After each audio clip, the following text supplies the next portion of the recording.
గాంధీ కుటుంబం యూపీని వదిలేసిందా?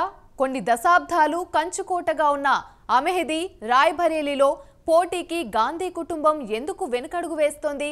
రాహుల్ కాకపోతే రాబర్ట్ వస్తారా? ప్రియాంక అయినా పోటీ చేసే అవకాశం ఉందా? అసలు గాంధీ కుటుంబం ఎందుకు యూపీని వదులుకుంది? Let's watch the story.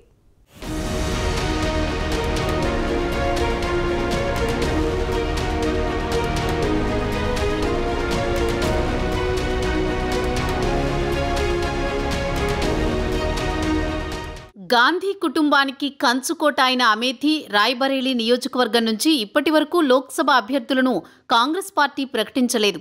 దీంతో రాహుల్, ప్రియాంక ఇక్కడి నుంచి పోటీ చేస్తారా లేదా అనే సస్పెన్స్ రాజకీయ వర్గాల్లో కొనసాగుతోంది.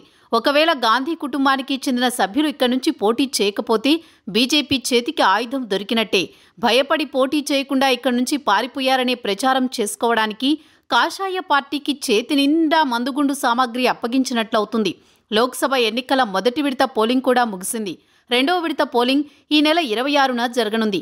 అయినా ఇప్పటి వరకు అమేథీ రాయ్బరేలీ నియోజకవర్గాల అభ్యర్థులను మాత్రం కాంగ్రెస్ ప్రకటించలేదు. ఉత్తరప్రదేశ్లో కాంగ్రెస్ పార్టీ, సమాజ్వాదీ పార్టీ పొత్తు పెట్టుకుంది. అన్ని స్థానాలకు అభ్యర్థులను ప్రకటించింది. కానీ ఈ రెండు నియోజకవర్గాలకు మాత్రం అభ్యర్థులను కాంగ్రెస్ పార్టీ ప్రకటించలేదు.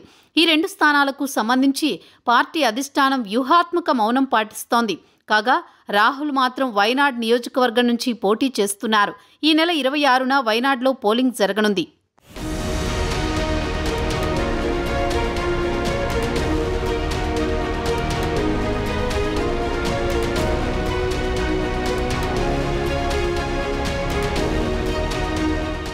ఇదిలా ఉంటే కాంగ్రెస్ నాయకులు మాత్రం అమేథీ రాయ్బరేలీ నియోజకవర్గ అభ్యర్థులను ప్రకటించడానికి ఇంకా చాలా సమయం ఉందని అంటున్నారు.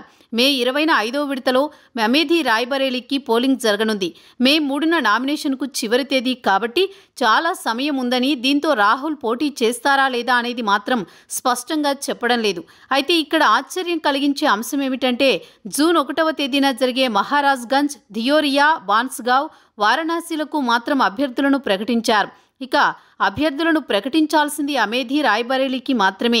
అమేథీ రాయ్బరేలీ నుంచి పోటీ చేయాలా వద్దా అనేది రాహుల్, ప్రియాంకల అభీష్టానికి వదిలేశారు కాంగ్రెస్ అగ్రనాయకత్వం. అయితే కాంగ్రెస్ వర్గాల సమాచారం ప్రకారం ఈ నెల 26న వయనాడ్లో పోలింగ్ ముగిసిన తర్వాత రాహుల్ అమేథీ నుంచి పోటీ చేయాలా వద్దా అనేది నిర్ణయించుకుంటారన్న టాక్ కూడా వినిపిస్తోంది.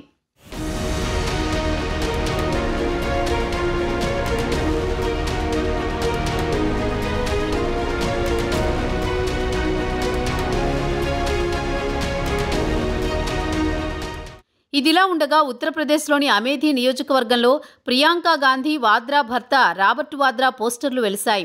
అమేథీలోని గౌరీగంజ్ ప్రాంతంలో తాజాగా పార్టీ కార్యాలయం బయట వాద్రా పోస్టర్లు కనిపించడంతో నామినేషన్ తేదీ దగ్గర పడుతుండటంతో అమేథీ నుంచి రాబర్ట్ వాద్రా పోటీ చేయబోతున్నారా అన్న అనుమానాలు తలెత్తాయి. అయితే బీజేపీ అభ్యర్థి స్మృతి ఇరానీ అమేథీ నుంచి పోటీ చేస్తున్న విషయం తెలిసిందే. అమేథీ లోక్సభ సీటుపై బావగారి కన్ను పడింది. పాపం బావమరిది ఏం చేస్తాడు అంటూ స్మృతి ఇరానీ కూడా వ్యాఖ్యానించింది. కానీ అమేథీ నియోజకవర్గంలో రాబర్ట్ వాద్రా పోస్టర్లు వెలువడడంతో ఈ విషయం హాట్ టాపిక్గా మారింది.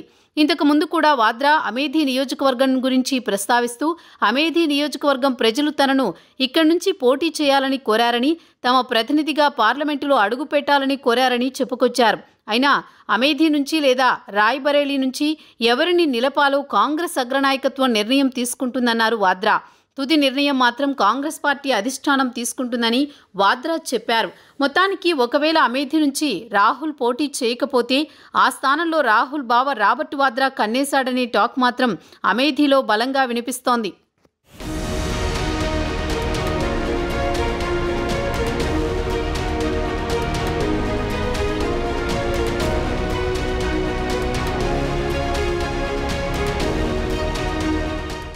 ఇక మరో థియరీ ఏమిటంటే ప్రస్తుతం కాంగ్రెస్ పార్టీ వయనాడ్ సీటుపై ఎక్కువ ఫోకస్ పెట్టింది. ఈ నెల 26న పోలింగ్ ముగిసిన తర్వాత అమేథీపై ఫోకస్ పెడతారు. అది కాకుండా దేశవ్యాప్తంగా మోదీ వర్సెస్ రాహుల్ అనే టాక్ ఎలానూ ఉంది. ఒకవేళ రాహుల్ నామినేషన్ వేస్తే రాహుల్ వర్సెస్ స్మృతి ఇరానీ అనే టాక్ ఆటోమేటిక్గా వస్తుందని కాంగ్రెస్ వర్గాలు అభిప్రాయపడుతున్నాయి. వయనాడ్ పోలింగ్ ముగిసిన తర్వాత దీనిపై ఒక స్పష్టత వస్తుందని కాంగ్రెస్ వర్గాలు చెబుతున్నాయి. మొత్తానికి చూస్తే కాంగ్రెస్కు కంచుకోట అయిన అమేథీ నుంచి 2019లో రాహుల్ ఓడిపోవడంతో మరోసారి ఇక్కడి నుంచి పోటీ చేయాలంటే రాహుల్తో పాటు కాంగ్రెస్ అధిష్టానం భయపడుతోందన్న టాక్ వినిపిస్తోంది. కొన్ని దశాబ్దాల పాటు కాంగ్రెస్ పార్టీకి ఈ 2 నియోజకవర్గాలతో ఉన్న అనుబంధాన్ని గాంధీ కుటుంబం అంత తేలిగ్గా వదులుకోదన్న వాదన కూడా వినిపిస్తోంది. మరి ఈ సస్పెన్స్కు తెర తీయాలంటే ఈ నెల 30వ తేదీ వరకు ఆగాల్సిందే.